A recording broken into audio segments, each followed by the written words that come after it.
Look at this babies. All right, chefs, we got to the last steps of making our bao buns.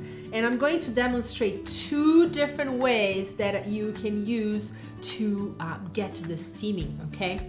The first one is if you have at home a bamboo steamer, and a lot of people have and kind of sits there and it never gets used, this is the time for it to shine.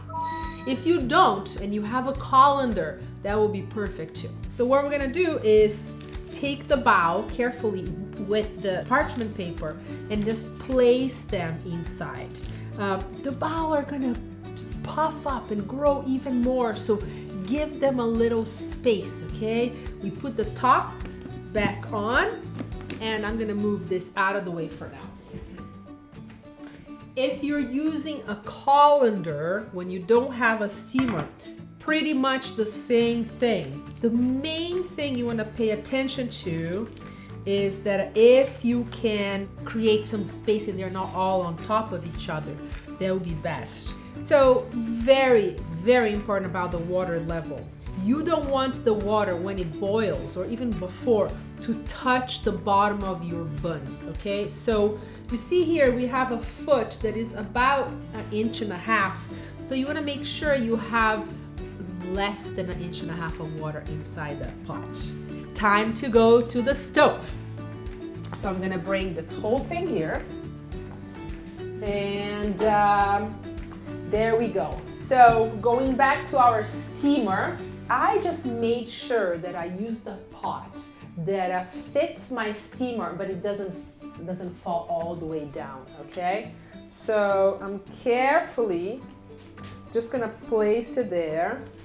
So you see it's tightly fitting, so all the steam has to come through the trays. And then this top here, look at that, how cool. The steam is starting to come up. So the top is there to trap the steam and help it make it like steam the buns and make it grow. In this case, I'm gonna turn on my stove. So once you have your colander inside the pot, you make sure the water is not touching. You're gonna put a lid on top of your pot. So again, you wanna keep the steam trapped there. And then you're going to put on your timer. I would say, sometimes it takes as little as 15 minutes, sometimes depending on how much steam you have and how well you closed it, it can take up to all the way to 25 minutes. But what you want to see is your buns are going to kind of almost double inside, okay? And if you are ever doing this again and you use any raw meat, you always want to take one out, open it up, and make sure that the meat has cooked through. So time for some magic. Let them steam and we're gonna see them in just a few minutes, and I can't wait to take a bite of one of these guys.